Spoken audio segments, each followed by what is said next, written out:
ఉదయకాలంలో మీకందరికీ ప్రభు పేరిట వందనాలుము. దేవునికి స్తోత్రాలు. హల్లెలూయా. ప్రియమైన సహోదరులారా, ఆదికాండము 6వ అధ్యాయము 8వ వచనములో, అయితే నోవహు యెహోవా దృష్టియందు కృప పొందిన వాడాయెను. అయితే అనగా ముందు వచనాలలో దేవుడు నరులను చేసినందుకు ఆయన మనస్సు ఎంతగానో బాధపడినది. తన హృదయములో ఆయన నొచ్చుకున్నాడు.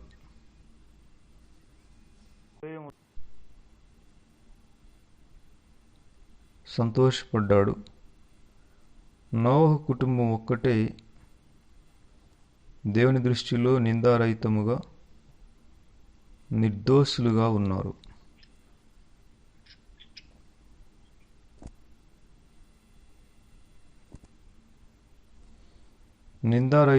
నిర్దోషులుగా ఉన్నారు.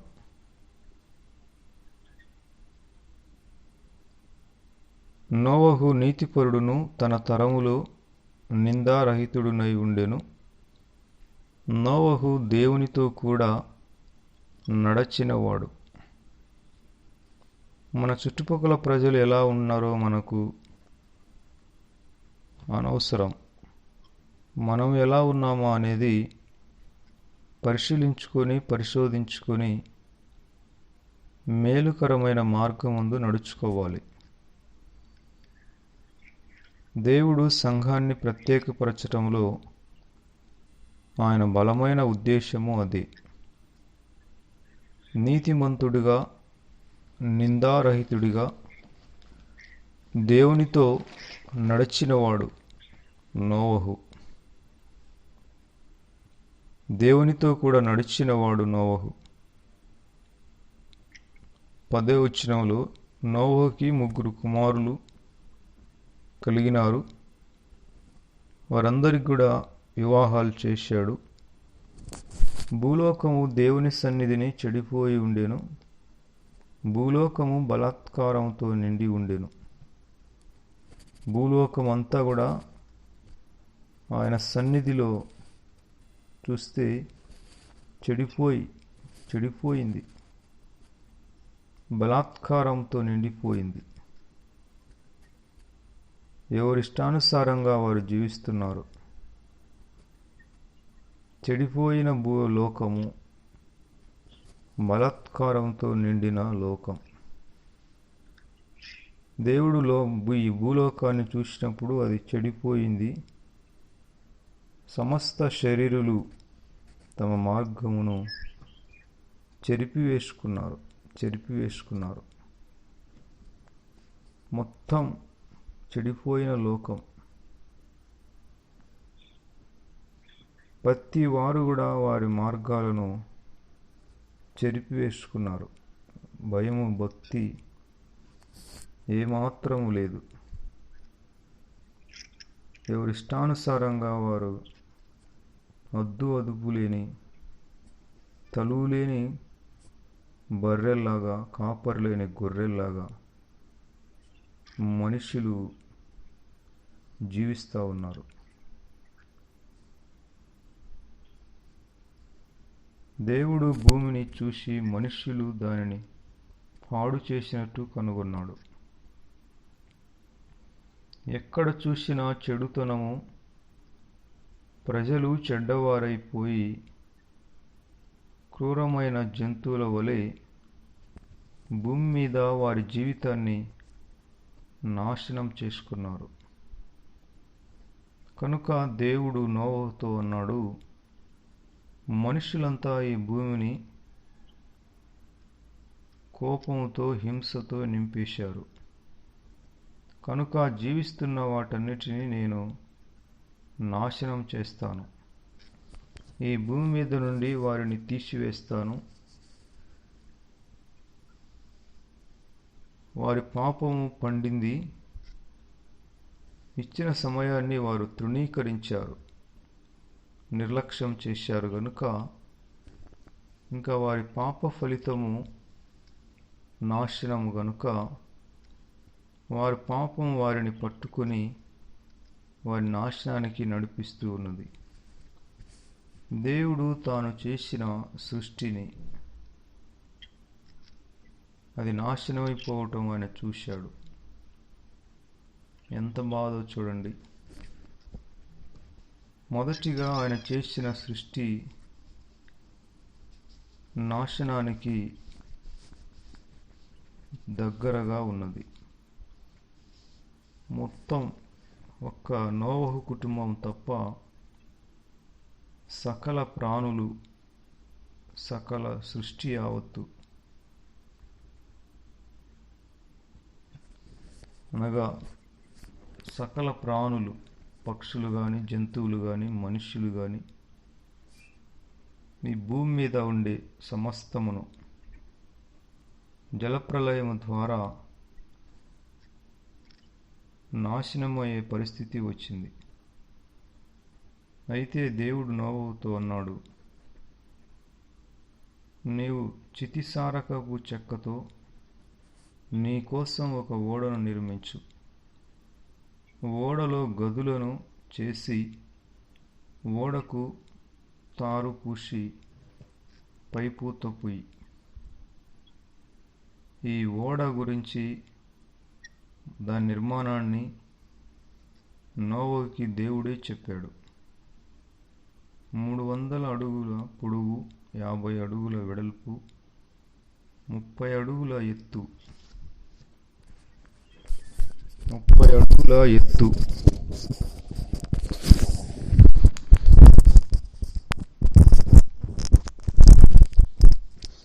దానికి ఒక్కటే కిటికీ. 3 అంతస్తులుండాలి. పై అంతస్తు, మధ్య అంతస్తు, క్రింది అంతస్తు.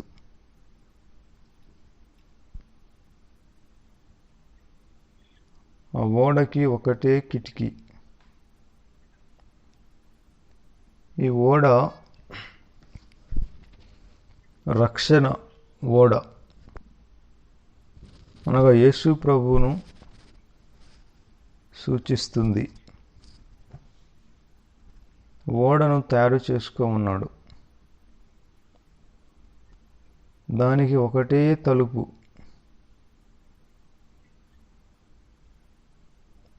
ఒకటే కిటికీ. జీవమునకు వెళ్ళే మార్గము, పరలోకానికి వెళ్ళే మార్గము యేసు ప్రభువే. ఇంకా వేరే మార్గము లేదు. దేవుడు చెప్పినట్లుగా నోవహు చక్కగా చేశాడు. ఓడ తయారు చేస్తుంటే ప్రజలందరూ అడిగారు, ఎందుకు అలా చేస్తున్నావే అంటే, 40 రోజులు రాత్రింబవళ్ళు వర్షం వస్తుందంట. మరి భూలోకమంతా జలప్రలయంతో నాశనమైపోతుందంట. దేవుడు నాకు చెప్పాడు, అందుకే నేను ఈ ఓడ తయారు చేస్తున్నాను అని ఆ ప్రజలకు ఆయన చెబుతాడు. అది చూసి ప్రజలందరూ నవ్వుతారు. ఎందుకనగా అంతవరకు వర్షం అనేది వారు చూడలేదు. దేవుడు వర్షాన్ని కురిపించలేదు. వర్షం అంటే ఎలా ఉంటుందో వారికి తెలియదు. ఆ మాట వినేసరికి వాళ్ళందరికీ వీడొక మెంటలోడేమో అనుకున్నారు. పిచ్చి పట్టిందేమో, ఏదో జలప్రలయం వస్తుందంట, వర్షం వస్తుందంట రాత్రింబవళ్ళు 40 రోజులు, తిక్క కాకపోతే అని నోవహును వారు ఎగతాళి చేసుకున్నారు. 2వ పేతురు పత్రిక 2వ అధ్యాయము 5వ వచనంలో, మరియు ఆయన పూర్వకాలముందున్న లోకమును విడిచిపెట్టక భక్తిహీనుల సమూహము మీదికి జలప్రలయమును రప్పించినప్పుడు నీతిని ప్రకటించిన నోవహును మరి 7 కాపాడెను. నోవహు నీతిని ప్రకటించినాడు. ఎలా ప్రకటించినాడంటే, ఆ ఓడను తయారు చేయడమే అది నీతి సువార్త.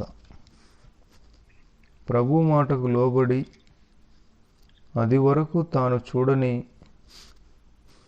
వాటిని విశ్వాసంతో గ్రహించి, మరి వర్షమును చూడకపోయినా వర్షం వస్తుందని దేవుడు చెప్పాడు కదా అని భయంతో తన కుటుంబం కోసము ఓడ తయారు చేశాడు. అదే విశ్వాసం. హెబ్రీ పత్రిక 11వ అధ్యాయము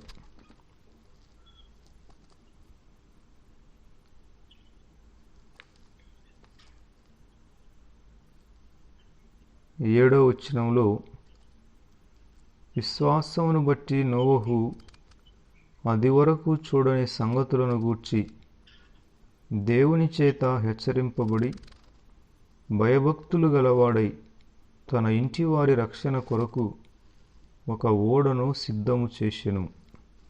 అందువలన అతడు లోకం మీద నేరస్థాపన చేసి విశ్వాసమును బట్టి కలుగు నీతికి వారసుడాయెను. అది వరకు తను చూడలేదు వర్షమును. అయినా 40 దినాలు రాత్రింబవళ్ళు వర్షం వస్తుంది అని ప్రభువు చెబితే ఆయన మాటకు లోబడినాడు. దాన్నే అంటారు విశ్వాసము అని. అది వరకు తను చూడని సంగతులను గూర్చి విశ్వాసంతో ఓడను తయారు చేస్తూ ఉన్నాడు. ప్రజలందరూ కూడా వచ్చేది వాళ్ళ కదా, అది ఒక వింతగా అయిపోయింది. సిలువను గూర్చిన వార్త నశించుచున్న వారికి వెర్రితనము గాని, రక్షింపబడుచున్న వారికి దేవుని శక్తి. సువార్త అనే వెర్రితనం చేత, వెర్రి ప్రకటన చేత నశించు వారిని రక్షించుట దేవుని దయాపూర్వక సంకల్పం. ఇప్పుడు కూడా ఈ లోకము అంతం గురించి సువార్త, రక్షణ, మారుమనసు, పాపక్షమాపణ, శిలువ మరణం గురించి చెబితే నశించిపోయేవారు పగలబడి నవ్వుతారు, ఎగతాళి చేస్తారు. మీరెందుకు యేసు ప్రభువును ఆ విధముగా పదే పదే ఆయన శ్రమ పొందాడు, నలగొట్టబడని ఆయన గురించి ఆయన ఎందుకు మీరు బాధ పెడతారనే వాళ్ళు ఉండారు. సువార్త అనేది విరితనముగా కనబడుతుంది నశించేవారికి, పాపములో జీవించేవారికి. కానీ రక్షణ పొందాలనే ఆలోచన కలిగిన వారికి ఆ సువార్తే దేవుని ప్రభావంతో వారిని నింపుతుంది. నీతిని ప్రకటించినాడు నోవహు. చాలా ప్రజలందరూ చూచినారు తయారు చేస్తుంటే ఓడని. వాళ్ళందరికీ చెప్పినాడు, కానీ ఎవ్వరూ తన మాట వినలేదు. నవ్విపోయినారు, పిచ్చోడు అనుకున్నారు, ఎగతాళి చేసినారు. కానీ నోవహు మాత్రము నీతిని ప్రకటించినాడు. మనం ఎందుకు ప్రత్యేకంగా జీవించాలంటే మన క్షేమం కోసం. అలాగే దాన్ని గ్రహించిన వారు కూడా క్షేమంగా ఉంటారు. మనము మన కోసము కాదు, దేవుని కోసం, ఇతరుల కోసం ప్రత్యేకముగా జీవించాలి. అది మనకు మేలు, గ్రహించిన వారికి వాళ్ళకు కూడా మేలు చేస్తుంది. గ్రహించకపోతే ఎగతాళి చేస్తే వారి కర్మ. నోవహుకి ఆ ఓడ యొక్క నిర్మాణాన్ని దేవుడు చక్కగా చెబుతున్నాడు. ప్రభు ఏదైనా మనకు ఇచ్చాడనుకోండి, దాన్ని ఎలా చేయాలో అన్నీ ఆయనే చూపిస్తాడు, నేర్పిస్తాడు, నడిపిస్తాడు. దాని గురించిన చింత అవసరం లేదు.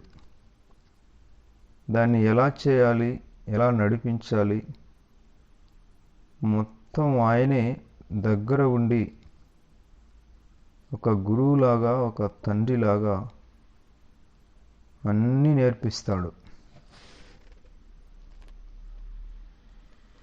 నోవహుకి ఓడ ఎలా చేయాలో తెలియదు, కానీ దేవుడే దగ్గరుండి ఎలా చేయాలో, దానికి ఏమేమి పెట్టాలో మరి అన్నీ చక్కగా చెప్పాడు.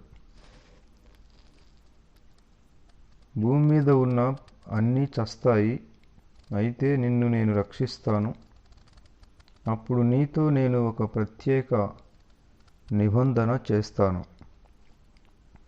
నీవు, నీ కుమారులు, నీ భార్య, నీ కోడళ్ళు అందులో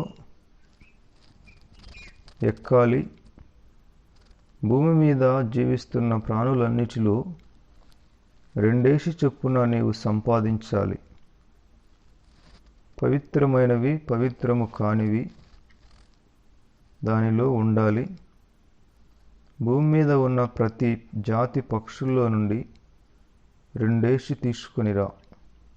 భూమి మీద ఉన్న అన్ని రకాల జంతువుల నుంచి 2 తీసుకురా. నేల మీద ప్రాకే ప్రతి ప్రాణులలో 2 చొప్పున తీసుకొనిరా. భూమి మీద ఉండే అన్ని రకాల జంతువులు, ఆడది మగది నీతో ఉండాలి. ఓడలో వాటిని సజీవముగా ఉంచు. అలాగే భూమి మీద ఉండే ప్రతి విధమైన ఆహారాన్ని ఓడలోనికి తీసుకొనిరా. అది నీకు, జంతువులకి భోజనం అవుతుంది. వీటన్నిటినీ నోవహు చేశాడు. దేవుడు ఆజ్ఞాపించినట్లే నోవహు వాటన్నిటినీ చేసినాడు. మొత్తం జంతువులు, పక్షులు 2 రకాలు ఆ ఓడలోకి తీసుకోన్నాడు. అంటే ఆ పక్షులను, ఆ జంతువులను ఆయన ఎక్కడ పట్టుకుంటాడు? కానీ తలుపు తెరిస్తే అవే లోపలికి వస్తాయి. ఆయన వెళ్ళి పట్టుకోవాల్సిన అవసరం లేదు. మరి ఆ ఓడలో క్రూరమైన జంతువులు, సింహాలు, పులులు, ఇవన్నీ కూడా దేనికి హాని చేసేదానికి లేదు. శుభ్రంగా అన్నీ భోజనం తినాలి. దేన్ని చంపుకొని తినడానికి లేదు అక్కడ. ఎందుకంటే ఈ సింహము కానీ, పులి కానీ దేనైనా చంపితే జింకలను, ఇంకా మళ్ళీ జింకలు ఎలా వస్తాయి? అందుకే శేష్యముగా అన్నీ కూడా ఈ ధాన్యాన్ని, కూరగాయలు, భోజనాన్ని తిన్నాయి. వాటన్నిటినీ తోలుకొని రావాల్సిన పని లేదు. మొత్తం అవే ఓడలోకి వచ్చాయి. ఓడ రెడీ అయినప్పుడు దేవుడు ఏమైతే చెప్పాడో అదంతా నోవహు చేసినాడు. ఏమే కానీ తప్పు లేకుండా, కొదవ లేకుండా చేశాడు. ప్రభువు మనకి ఏమైతే చెబుతాడో మొత్తం మనం పూర్తిగా ఆయన చెప్పినట్లు చేయాలి. ఎక్కువ చేయకూడదు, తక్కువ చేయకూడదు. ఏమి చెబితే అది చేయాలి. ఆదికాండము 7వ అధ్యాయంలో జలప్రలయం ప్రారంభమయ్యేదానికి ముందుగా ఇంకా ఓడ రెడీ అయింది. సకల ప్రాణులన్నీ కూడా ఇంకా వాటిలోకి వస్తూ ఉన్నాయి ఆ ఓడలోకి. అప్పుడు నోవహుతో ప్రభు అన్నాడు, ఈ కాలపు దుర్మార్గుల మధ్య నీవు మంచివాడిగా నాకు కనబడినావు కనుక మీ కుటుంబం అంతటిని కలుపుకొని మీరంతా ఓడలోపలికి వెళ్ళండి. పవిత్రమైన జంతువులన్నిటిలో నుండి 7 జాతులు, అపవిత్రమైన జంతువులన్నిటిలో నుండి కూడా 1 జత తీసుకో. పవిత్రమైనవి 7, అపవిత్రమైనవి 1 జత. ఈ జంతువులన్నిటినీ నీతో పాటు ఓడలోనికి నడిపించు. ఆకాశంలో ఎగిరే పక్షులన్నిటిలో నుండి పవిత్రమైనవి 7 జతలు. ఇలా చేయటం వల్ల మిగిలిన జంతువులన్నీ నాశనం చేయబడిన తర్వాత కూడా ఈ జంతువులన్నీ భూమి మీద జీవించడానికి వీలవుతుంది. ఇంకా 7 రోజులకి భూమి మీద విస్తారమైన వర్షం కురిపిస్తాను. 40 రాత్రింబవళ్ళు వర్షము కురుస్తుంది. అప్పుడు భూమి మీద జీవించే ప్రతి ప్రాణి నాశనం చేయబడుతుంది. నేను చేసినవన్నీ నశించిపోతాయి. ప్రభువు ఆజ్ఞాపించిన వీటన్నిటి విషయంలో నోవహు చక్కగా మాట విన్నాడు.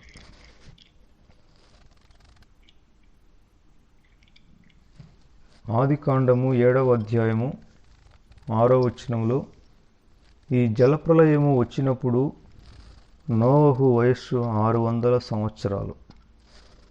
వరద నీటి నుండి తప్పించుకోవడానికి నోవహు అతని కుటుంబము ఓడలో ప్రవేశించారు.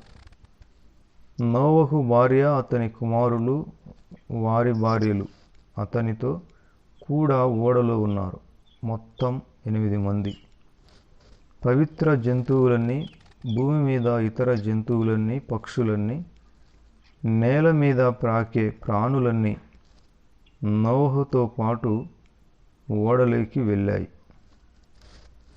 అన్ని జంతువులు, పక్షులు ఆ 3 అంతస్తుల ఓడలో ఉన్న అన్నీ కూడా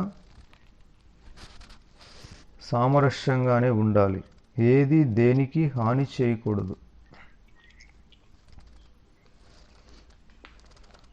దేవుడు నోవహుకు ఆజ్ఞాపించినట్లుగా ఆడ, మగ అనే జంటలుగా సమస్త జంతువులు, పక్షులు లోపలికి వెళ్ళాయి. 7 రోజుల తరువాత వరద ప్రారంభమైనది. భూమి మీద వర్షము కురవటం మొదలుపెట్టింది. అంతవరకు నోవహు చెప్పిన మాటలు వెర్రి మాటలుగా,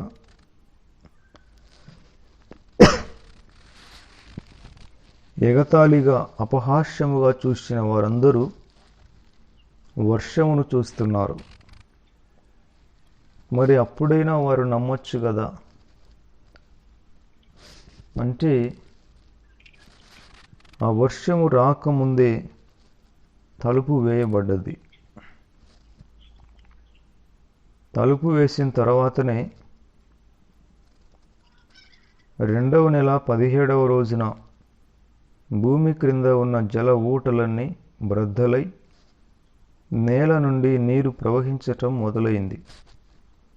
అదే రోజున భూమి మీద భారీ వర్షాలు కురవటం ప్రారంభమయ్యాయి.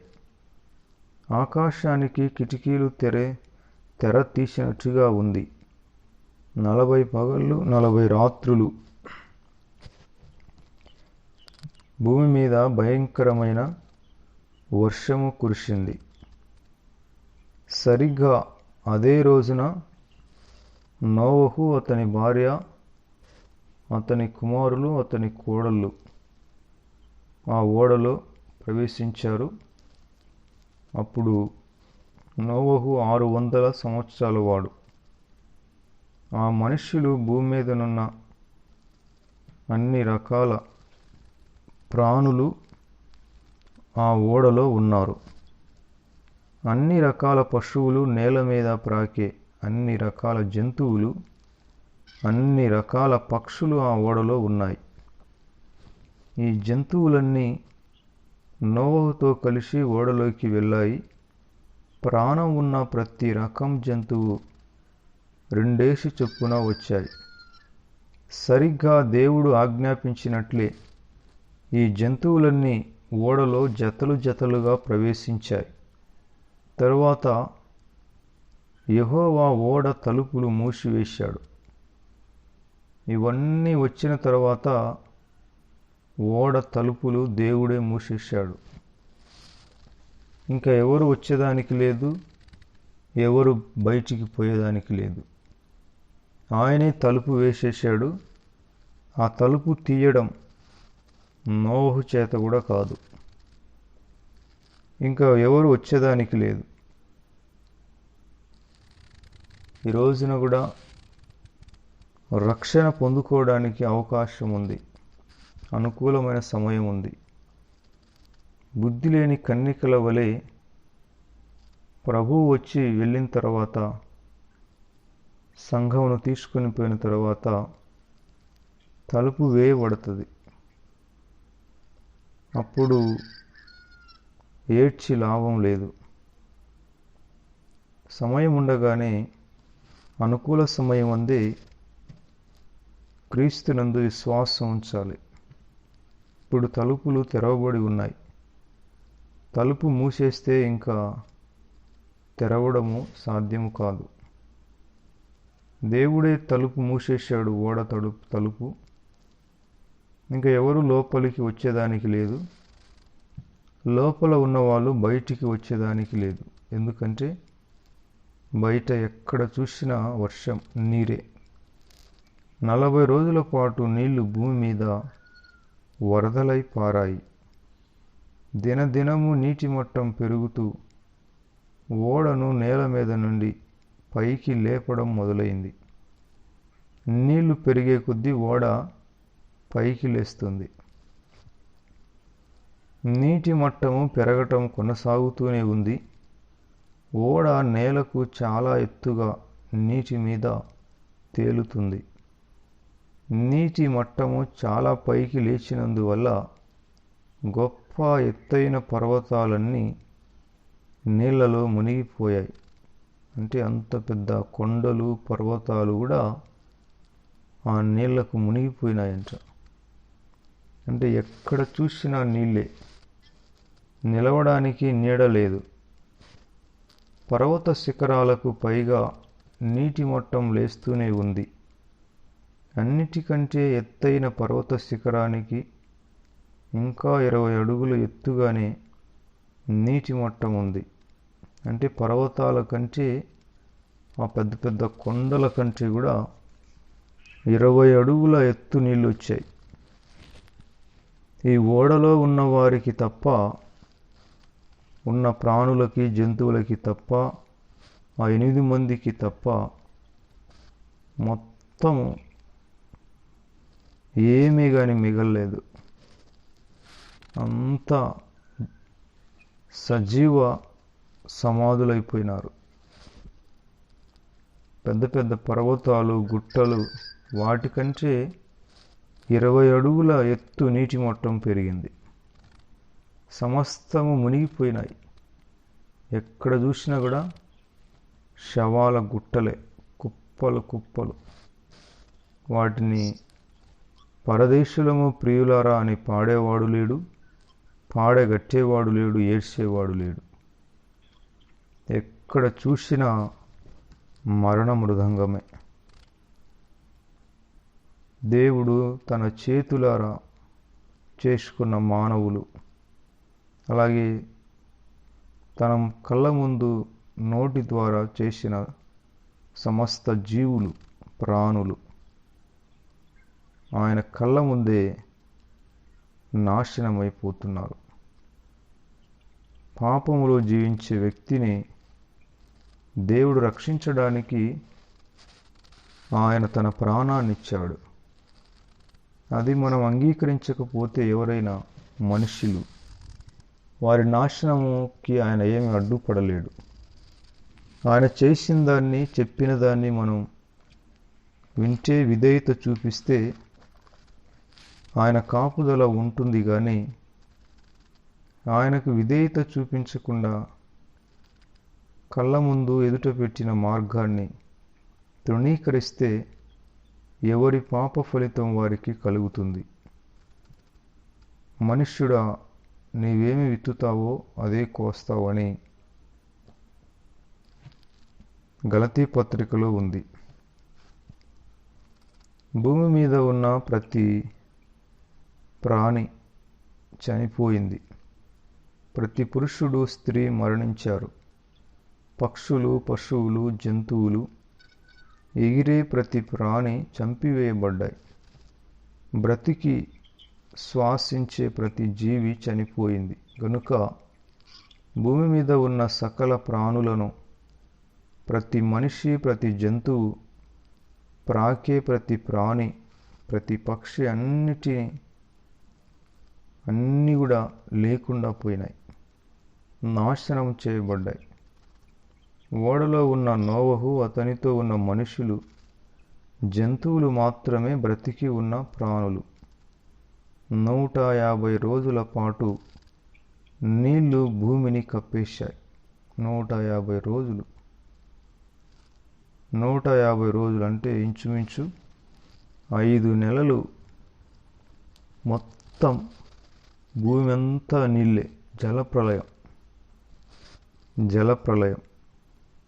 ఒక వారం రోజులు వర్షం బాగా పడితే మొత్తం ఎక్కడ చూసినా నీళ్లు, వాగులు, వంకలు, గుట్టలు, రోడ్లన్నీ జలమయమైపోతాయి. ఎక్కడెక్కడ ట్రాఫిక్ అంతా బంద్ అయిపోతుంది. బ్రిడ్జిలన్నీ తెగిపోతాయి, కట్టలు తెగిపోతాయి. ప్రజలు, లోతట్టున ఉన్న ప్రజలు అల్లాడిపోయి, ఊర్లన్నీ జలమయమైపోయి ఇంకా అతలాకుతలం అయిపోతారు ఒక్క వారానికే. అలాంటిది 40 రోజులు రాత్రింబవళ్ళు వర్షం కురిస్తే ఒక్క ప్రాణి కూడా మిగలలేదు. ఒక్క నోవహు కుటుంబము, ఆయనతో పాటు వెళ్ళిన ఆ ప్రాణులు, ఆ జంతువులు మాత్రమే క్షేమంగా ఉన్నాయి. అంటే సంఘము ఎత్తబడుటకు సాదృశ్యముగా ఉన్నది. శ్రమల కాలంలో ఆ ప్రజలు ఇబ్బంది పడుతుంటే వారు నాశనమైపోతున్నారు. కానీ నోవహు మాట విన్నాడు, అందుకే క్షేమంగా ఉన్నాడు. ఆయన కుటుంబం. దేవునికి భయపడాలి, ఆయన మాటకు లోబడాలి. మనం చూడని సంగతుల గురించి మనం హెచ్చరింపబడినప్పుడు ఆయనకు విధేయత చూపించాలి. మూఢత్వముగా మాట్లాడకూడదు. దేవుని మాట సత్యం. ఆ రోజున జలప్రలయం వచ్చి సమస్త పాపులను కొట్టివేసింది. ఈ రోజున అగ్ని ప్రళయం కాచుకొని ఉంది మానవాళి యొక్క పాపాలకు ఫలితంగా. ఈ భయంకరమైన అగ్ని నుండి తప్పించడానికి మానవునికి దేవుడు ఎంతో సమయం ఇచ్చినాడు. నేడైనా ప్రభువైన యేసుక్రీస్తునందు విశ్వాసం ఉంచి ఆయన రక్తంలో కడగబడితే మానవుడు ఆ భయంకరమైన పరిస్థితిని తప్పించుకుంటాడు. ఇంకా సమయం ఉంది. ఎంతసేపు ఎంత చంపాయాలి, అది చంపాయాలి, ఆ భూమి నాది, ఈ భూమి నాది, ఎప్పుడు లోక సంబంధమైన విచారాలు, ధనమోసం, లోక సంబంధమైన వాటి గురించి ఆలోచన చేస్తే ఇంతలో ఉండి అంతలో మాయమైపోయే క్షణికమైన ఈ జీవితానికి మానవుడు దివారాత్రములు ఖర్చు చేస్తున్నాడు. అదే లోకము, అదే ఆలోచన, అదే శ్వాస, అదే ధ్యాస. కానీ ఆత్మను గురించిన ధ్యాస మానవునికి లేదు. ఎంతసేపు వాళ్ళు ఎంత సంపాదించినారు, వాళ్ళు ఎంత సంపాదించినారు, మనం ఏం సంపాదించాలని మానవుడు క్షణికమైన జీవితం కోసం ప్రాకులాడుతున్నాడు. ఎన్నో అబద్ధాలు ఆడుతున్నాడు, మోసాలు చేస్తున్నాడు, టక్కర చేస్తున్నాడు, బొంకుతున్నాడు, కొండేలు చెబుతున్నాడు, తీర్పు తీరుస్తున్నాడు, విమర్శిస్తున్నాడు, ఏమేమో చేస్తున్నాడు. కానీ నేను నిన్నటి వాడనే అనే విషయం మానవునికి తెలియటం లేదు. రేపేమి జరుగునో నీకు తెలియదు. నేడు అనే సమయం ఉండగానే క్రీస్తునందు విశ్వాసముంచి రాబోయే ఉగ్రత నుండి తప్పించుకోవాలి. నోవహు చెప్పాడు, వాళ్ళకది వెర్రి నవ్వులాటగా అనిపించింది. నవ్వుకుంటూ వారి ఇళ్ళకి వెళ్ళారు. కానీ ఇప్పుడు నోవహు ఏమో చక్కగా సురక్షితముగా ఉన్నాడు. కానీ వాళ్ళందరూ ప్రాణంతో లేరు, శవాల గుట్టలై నీటి మీద తేలాడుతున్నారు. ఏడ్చేవాడు లేడు, పాడగట్టేవాడు లేడు. జంతువులతో పాటు, కుక్కలతో పాటు మనుషుల శవాలు కూడా గుట్టలు గుట్టలుగా పడి ఉన్నాయి. ఎవరి పాప ఫలము వారికి కలుగుతుంది. దేవుడేం శిక్ష విధించాల్సిన అవసరం లేదు.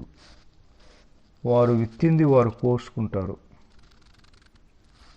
దేవుని మనస్సును వారు బాధ పెట్టారు. ఆయన హృదయంలో నొచ్చుకున్నాడు. ఆయన బాధపడ్డాడు. కానీ ఆ ప్రజలకు మార్పు లేదు. ఎంతో సమయం ఇచ్చాడు, దీర్ఘశాంతం వహించాడు. కానీ వారు దాన్ని చులకనగా తీసుకున్నారు, నిర్లక్ష్యంగా తీసుకున్నారు. దేవుడు నోవహును ఓడలోనికి పంపి దానికి తలుపు వేసేసాడు. ఇంకా లోపలే 150 రోజులు లోపలే. ఇంకా మొత్తం నీరంతా భూమి మీదకి వచ్చేసింది. ఎక్కడే కానీ తావులేదు. దేవుడు తలుపు వేసి నోవహుని తర్వాత జ్ఞాపకం చేసుకున్నాడు. అయితే నోవహును దేవుడు మరచిపోలేదు. నోవహును అతనితో కూడా ఉన్న ఓడలో ఉన్న జంతువులన్నిటినీ, పశువులన్నిటినీ దేవుడు జ్ఞాపకం చేసుకున్నాడు. భూమి మీద గాలి వీచేటట్లు దేవుడు చేశాడు. నీళ్ళన్నీ కనబడకుండా పోయాయి. ప్రియమైన సహోదరులారా, దేవుడు తలుపు మూసిన తిరిగి ఆయన తలుపు సమయాన్ని బట్టి తెరుస్తాడు. మన ఎదుట తెరవబడిన తలుపులను ఏ మనుష్యులు మూయలేరు. దేవుడు మూస్తే దాన్ని ఎవరు తెరవలేరు. కనుక కొంతకాలం మనకు తలుపులు మూయబడినట్టున్నా తప్పకుండా దేవుడు తలుపులు తెరుస్తాడు. మనకు మనముగా తలుపు తెరుచుకోలేము. దేవుడే మూసినాడు గనుక దేవుడే తలుపు తీస్తాడు. అంతవరకు ఓపికతో కనిపెట్టాలి. దేవుడు ఈ మాటలు దీవించునుగాక. ఆమేన్. ప్రభువా, మీకు వందనాలు, స్తోత్రాలు నాయన. ఆ రోజున మీ సన్నిధిలో నిందారహితునిగా, నీతిమంతునిగా మీ చెప్పినట్లు నడిచిన నోవహును ఆయన కుటుంబాన్ని ఆ జలప్రలయం నుండి మీరు తప్పించారు. వారు క్షేమంగా ఉన్నారు. మీ మాటలే క్షేమ సాధనములు. మీ మాటలకి పూర్తిగా విధేయత చూపించే మనస్సు మాకందరికీ దయచేయనాయన. ప్రభువా, ఈ లోక వ్యామోహంలో, లోక భ్రమలో ఇరుక్కోకుండా మాకు బుద్ధిని, జ్ఞానమును, వివేకమును దయచేయండి, మెలకువను దయచేయండి. ప్రభువా, ఈ లోక సంబంధమైన ఏది మమ్ములను మీ నుండి దూరం చేయకూడదు. మా ప్రాణాత్మ శరీరములను మీకు సమర్పించుచున్నాము నాయన. మీరు ఆకడ వరకు మా ప్రాణం పోకడ వరకు ఏ మచ్చ డాగు కల్మషం లేకుండా నిందారహితులుగా మా ఆత్మను కాపాడమని నజరుడైన యేసుక్రీస్తు నామములో అడుగుచున్నాము తండ్రి. ఆమేన్. ఆమేన్. అందరికి వందనాలమ్మా. దేవునికి స్తోత్రాలు.